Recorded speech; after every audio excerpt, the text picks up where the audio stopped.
Depois de martelarem, martelarem e martelarem, Lau e Kit botaram a velha Yukon pra dormir. Além dos seus golpes, uma queda de uma altura ali surreal e as bombas da ilha de Onigashima, Big Mom finalmente foi derrotada. Agora, com destaque para Luffy com seu novo poder, a Cip Zero recebe mais uma missão que pode colocar a vida do nosso capitão em perigo.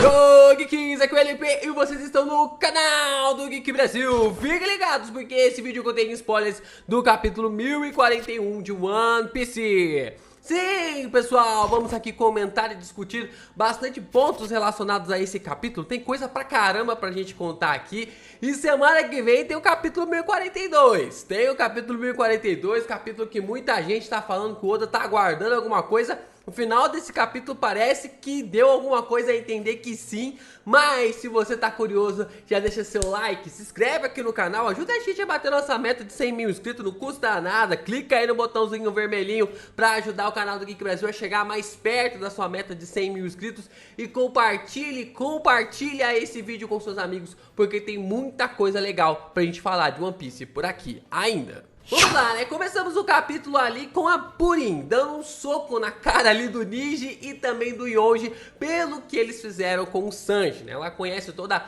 a história, a jornada e a forma também como os quatro, né? Como a Germa, meio que forçando o personagem a fazer parte daquela situação de uma forma bem complicada, né? Meio que forçando ele a casar ali com a filha da Big Mom e ela estava dando um soco tanto ali na cara do Niji quanto também do Yonji. E eles ainda estão presos ali no livro da Mama e ambos tomaram um soco da Purin, né? Mostrando a força da personagem. O que demonstra é que os sentimentos da Purin pelo Sanji foi o mais sincero que uma mulher já passou para o personagem.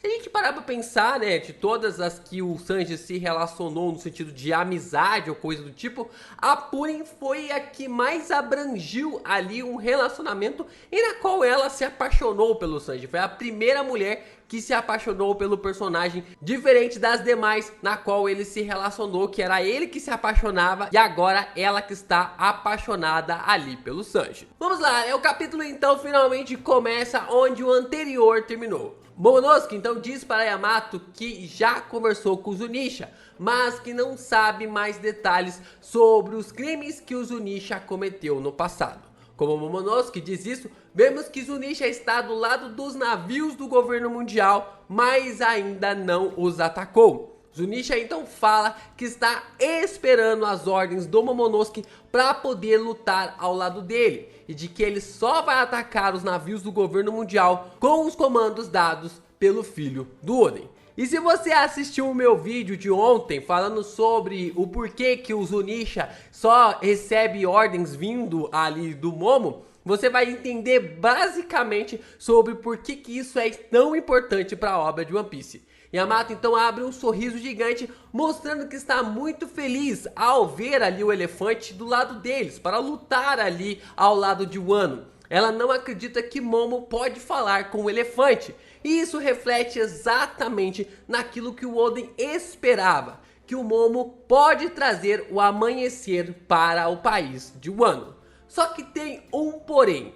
E eu acho que essa escolha do Oda nessas palavras que o Momo vai dizer vai levantar um hate desgramado pra cima do personagem. O filho do Oden não está muito convencido através desses dizeres da Yamato. Momo então diz, depois que leu o diário do seu pai, ele percebeu que não deveria morrer. O filho do Oden diz que seu pai então arrancou as folhas do seu diário sobre Laugh Tale. Graças a Deus. Graças a Deus o Oden fez isso, porque, cara, isso já tira tantos pesos, Yamato pode ir junto com o bando se quiser, ali o Momo não sabe o que aconteceu, não cai ali no sentido também de tomar outra coisa na cara ali, da Yamato acompanhar a trajetória já sabendo do final do filme. Então isso já é excelente. Obrigado, Oden, por você ter rasgado essas folhas do seu diário. Então ele não sabe o que o seu pai e o Roger riram ali na última ilha.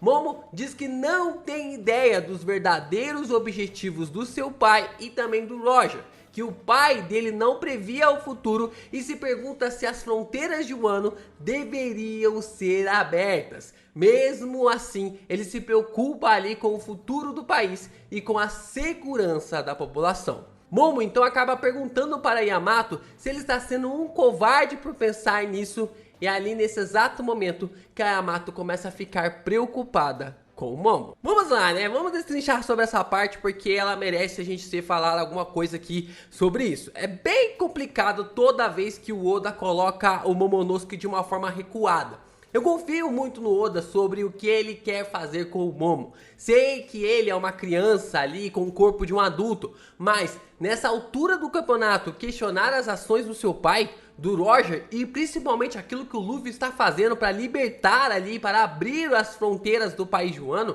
aí eu acho um pouco complicado. Oda colocou o Momo em uma situação não de covardia, mas sim de egoísmo. A abertura dos portões de Wano é necessária para a mudança do mundo exterior. Isso é algo claro já, porque até mesmo a CP0 já falou sobre isso. E o Momo não querer abrir ali o Wano é colocar todo mundo que lutou até agora em uma situação egoísta. Imagina só, você luta por tudo aquilo para que realmente aconteça um reboliço no mundo e aí depois no final o representante daquela nação chega: beleza pessoal, obrigado, valeu aí, fica aí pra próxima, quem vem aí o próximo Joy Boy pra poder abrir as fronteiras porque eu não vou abrir. Isso ficaria algo muito bizarro. Se o Momo decide não abrir os portões, as mortes de Oden, a derrota de Big Mom, a possível derrota de Kaido, tudo isso vai pro ralo. Tudo isso vai pro lixo. Eu acredito que mesmo que o Oda ali coloque uma representação através de uma criança com receios sobre o desconhecido, eu realmente fico desconfiado nisso, mas eu acredito que alguma coisa que a Yamato pode falar ali para o Momonosuke pode mudar essa situação. A cena então muda para o terceiro andar do castelo de Onigashima. Fukurokuju perdeu a consciência e ele então ali está no chão completamente queimado. Raizo se joga no chão gritando e começa a girar para apagar o fogo. Jinbe então chega no local e verifica que o Raizo não fugiu. Ele reconhece que Jinbe é ali, né? O Raizo reconhece que o Jinbe é um dos aliados do Luffy. Mas algo na fala ali do Raizo chama a atenção. Ele diz que precisa se apressar, que a preparação está quase pronta. Mas para o quê? O que o Raizo realmente está se preparando? A gente só vai saber nos próximos capítulos. Então a cena muda para o Salão dos Tesouros no segundo andar do castelo. Vemos que Orochi está muito nervoso e irritado porque Fukurokuju não aparece. Ele se pergunta se deixou Onigashima sem ele. Ele também se pergunta o que está acontecendo com o Kazembo. Komurasaki então continua tocando ali o biwa como se nada tivesse acontecendo. Orochi então ordena que Komurasaki pare de tocar imediatamente e ele se questiona se ela é a verdadeira ou se é apenas um fantasma. Ele meio que ordena ela fazer isso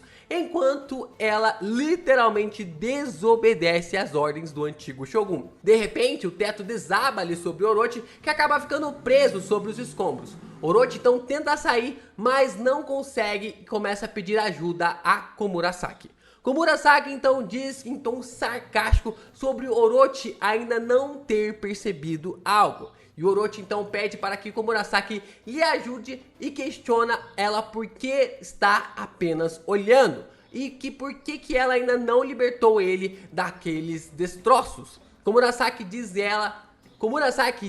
que ela esfaqueou o Orochi com uma pedra de Kairoseki. Aquela pedra que deixa os usuários de Akuma no Mi fracos, né? A gente sabe, né, que tem várias coisas feitas sobre essa pedra que acaba deixando ali os usuários de Akuma no Mi de uma forma mais fraca, para que ele não possa se transformar em um monstro. Orochi fica incrédulo, ele questiona ela por que acabou fazendo isso, sendo que ela havia dito que o amava e que tudo aquilo não fazia sentido na sua cabeça. Ela pergunta sobre amar. O que é amar? que na verdade não existe esse sentimento dentro do seu coração. Orochi fica ainda mais surpreso e então Komurasaki começa a revelar sobre sua vida, que a música que ela toca e o antigo Shogun tanto gosta se chama Princesa da Lua. E então a cena corta e nós vemos um flashback. Hiyori lembra o momento em que seu pai disse a ela que gostava daquela música e ela respondeu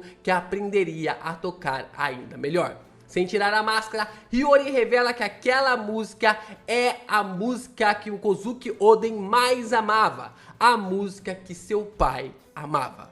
Orochi parece que tomou um choque de 60 amperes quando recebe a informação, conseguindo tirar ali apenas a palavra da sua boca, pai, incrédulo de que ele estava de frente ali com um dos filhos de Kozuki Oden. Hiyori então, ainda tocando e de máscara, questiona ali a Orochi sobre como ele pôde forçar ela a sorrir por todo esse tempo. E que Hiyori deixa Orochi completamente em choque e o que estava previsto da garota matar o Orochi está prestes a acontecer. Mas o Oda é fogo, viu? No mesmo capítulo que ele faz o Momo questionar as coisas, trazendo até um pouco de dúvidas nas nossas vidas, ele faz a Hiyori imitar desse jeito, de uma forma fria e calculista. Cara, a ilha tá desabando, tá tudo sendo destruído e a menina não para de tocar o instrumento dela. E tudo realmente de uma forma formidável. Demonstra a diferença da determinação tanto ali da Hiyori quanto também do Momo, que ainda está em fase de construção. As coisas foram da forma como já estava previsto. A Hiyori ferir o Orochi com uma adaga ali era algo sensato. O que eu realmente não imaginava era que a Oceanite fosse usado para isso, para enfraquecer o personagem. Se o Momo não abrir as fronteiras ali de Wano, a Hiyori vai dar uma bica no personagem e ela mesma vai abrir esses portões, nem que seja por cima ali do Momonosuke. A cena então muda para o porão do castelo e nós observamos Izou e o agente da CP Zero com máscara se atacarem ao mesmo tempo. Izou atira no torso e o agente usa Shingan contra o Izou. Izou cai no chão desmaiando com seus últimos pensamentos sobre ali que Aokiko deve sobreviver. Então vemos que na verdade ambos caem no chão gravemente feridos. O chefe da CP Zero está no chão também, parece que ele havia se ferido no combate contra Izou, mas não tanto quanto seu parceiro. O chefe da CP Zero xinga Izou de maldito, enquanto ele se aproxima do seu parceiro, se questionando por que os antigos subordinados do Barba Branca estavam ajudando os Chapéus de Palha.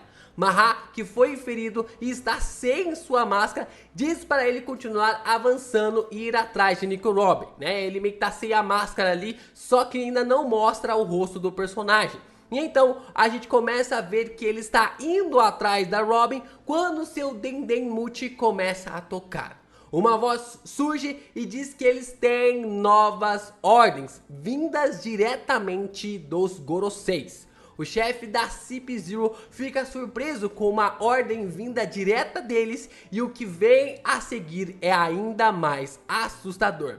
A nova ordem é que a prioridade passe a ser eliminar Monkey D. Luffy imediatamente. A gente já sabe, né? Se o Oda tirou uma semana de folga, a gente já pode esperar que na próxima semana ele vem com uma bomba pra cima do fandom. Uma Akuma no Mi que era uma lenda. Um despertar que não se via há muitos anos. Uma conversa com Goroseis e logo em seguida o pedido de execução do capitão. Tudo isso tem que estar conectado. Não tem jeito. Tem que ser realmente a fruta do Luffy, que seja essa fruta lendária, alguma coisa que pode estar realmente sobre essa ligação.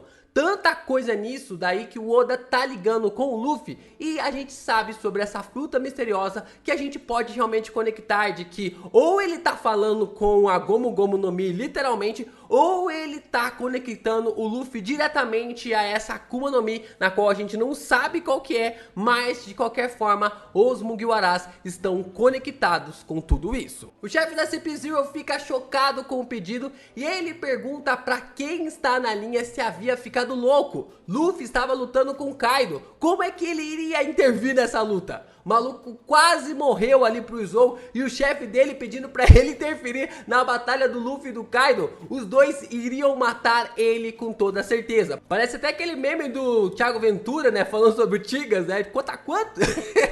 Você quer que eu enfrente ali tanto o Kaido e o Luffy pra tentar matar o Luffy de uma vez? Tipo, você tem que parar com essas tretas aí, Gorosei.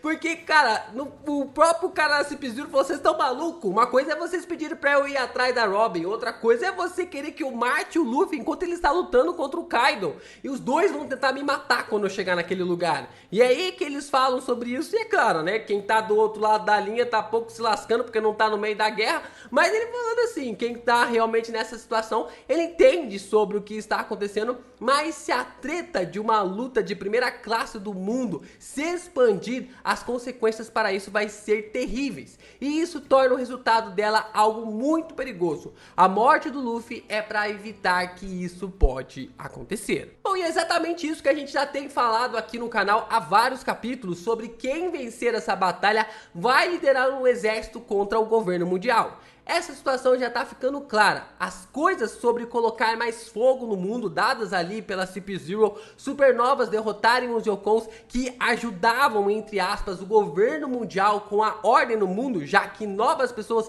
nunca conseguiam chegar até os seus objetivos de chegar ali até o One Piece, já que os Yokons impediam que isso realmente ocorresse, e agora a situação está saindo fora do controle. Se os portões de Wano se abrirem, nenhuma nação do mundo vai ficar submissa mais ao governo mundial, desde que se contratenham ali, desde que se oponham àquilo que o governo tem desferido ali em suas situações. Enquanto os agentes da CP Zero falam, X-Drake está se levantando novamente. Ele meio que está ferido ali, meio que se levantando mais ou menos, né? Ele está tentando ficar sentado pelo menos, e Zou ainda está inconsciente no chão. Tudo que ele sabe é que são apenas rumores, mas são rumores fortes sobre o que os Goroseis acabaram conversando. O chefe da CP Zero desliga e se questiona sobre o que há de especial no bando do Chapéu de Palha, porque muita gente está seguindo tudo isso e da onde eles acabam brotando, eles mudam todo o cenário em volta deles. Em outra área do porão, vemos que o Usopp e Hamlet estão tentando encontrar uma maneira de escapar antes que o castelo desmorone. Hamlet está carregando Kinemon e também Akiko. Nekomamushi, Carrot e Wanda estão entrando no domo porque lá fora eles podem cair da ilha. Agora ela está se movendo de uma forma muito mais rápida. Também vemos que Franky conseguiu chegar a tempo antes que o Zoro caísse em direção à ilha de Wano. E agora ele está levantando-o em direção a ele, com o seu braço ciborgue. Franky pergunta ao Zoro se ele está bem. Ele está desesperado, gritando ali pelo espadachim para saber se ele está vivo ou não, e ele não obtém nenhuma resposta. E aí? Vocês acham que o Zoro foi dessa pra melhor? O que vocês acham? Deixa aqui nos comentários pra gente falar mais sobre esse assunto. Nami está conversando com Zeus perto do banheiro, ali na sala de banhos dos Piratas das Feras, bem diante ali dele. Zeus informa a Nami que Big Mom foi derrotada. A nuvem meio que está cabisbaixa, meio que chorando, e Nami fica contente em saber que Law derrotou a velha. Nami fica preocupada com o Usopp, mas quando percebe ali que Zeus está triste, ela pergunta quem é mais importante para ele, Nami ou Big Mom? E aí a nuvem não pensa duas vezes em responder que a Nami é a mais importante para ele. Os dois entram ali no banheiro e tanto Tama e Speed também estão lá com o Marco, que está curando o Komacho e também o Hihimaru. Tama acredita que os dois podem ficar bem e o Marco tranquiliza ela dizendo que eles ficarão bem. Mas antes de sairmos dali, Marco fala para não se distrair daquele local, porque eles estão na ilha mais perigosa do mundo. Será que o Marco disse isso apenas por causa do Kaido ou isso tem algo a mais? Será que tem algo a ver com aquela cena em que a caveira sai flutuando dessa nova Open que nós estamos acompanhando no anime de One Piece? que vocês acham? Tem alguma ideia sobre isso, do porquê que essa ilha é essa ilha tão perigosa? E quando o Marco chegou também em Onigashima, ele também falou sobre essa situação, né? De que a ilha, ou do porquê que aquela ilha está ali, ou porque da última vez que ele esteve em um ano, aquela ilha não estava ali. Então ele reconhece que aquela ilha é uma ilha extremamente perigosa. Corta então para a cena onde nós observamos o lugar onde Big Mom estava lutando contra Law e Kid. Os piratas Kid e os piratas Hearts ainda estão se contorcendo ali, ou basicamente torcendo pela vitória, tanto ali do Kid quanto também do Law. Mas então pedras começam a cair do teto, espalhando ali tanto os piratas do Kid quanto também os piratas do Law. E tanto ali, o Kid e o Law estão deitados no chão, exaustos da batalha quando eles tiveram com a Big Mom. Kid pergunta para Law se eles vão ter que subir para enfrentar o Kaido também, e o Trafalgar disse que não tem necessidade. Lá em cima, na situação em que eles estão, eles só seriam um estorvo para o Luffy. Enquanto eles falam, vemos que Luffy e Kaido estão lutando. Após um novo confronto com o Haki do Rei, a batalha para por alguns segundos. Kaido então se vira ali pro Luffy com os olhos enfurecidos e pergunta se ele notou que os pirralhos lá de baixo conseguiram derrotar a Lin Lin. Luffy diz que o Espetado e o Law conseguiram e que eles são incríveis, que na verdade os seus aliados são extremamente fortes. Então temos um pequeno flashback onde o Kaido começa a se lembrar da primeira vez que conheceu a Big Mom.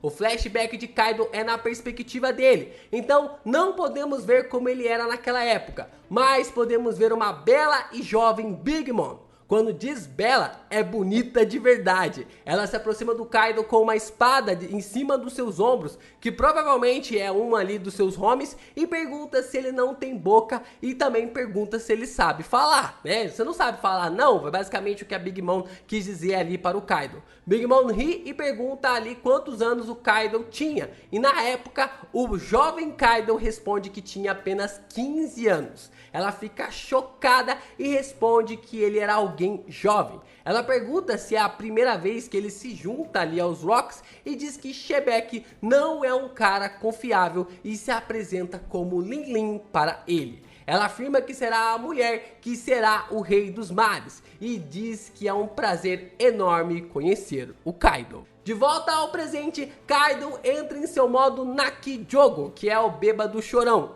Kaido diz que conhece Lin Lin há muito tempo, e bem quando eles decidiram juntar forças para ir atrás do One Piece, isso aconteceu. A velha havia finalmente sido derrotada. Enquanto Kaido chora, Luffy vai até ele enquanto ele se transforma. Kaido recebe um soco rápido com o Haki do Rei em seu rosto que o deixa desnorteado. Luffy então finalmente entra na marcha 4 usando o Snack Man, agora com um novo golpe chamado de Hydra, ou Serpente de 9 cabeças de borracha. Em uma página dupla incrível, Luffy usa um novo ataque com o qual ele atinge Kaido com vários Jet Covering de uma só vez, com imbuídos ali do Haki do Rei, causando um estrago enorme pra cima do personagem. Luffy diz que ele está cagando e andando para as ambições do Kaido, ainda mais depois que viu as pessoas de Wano passarem fome.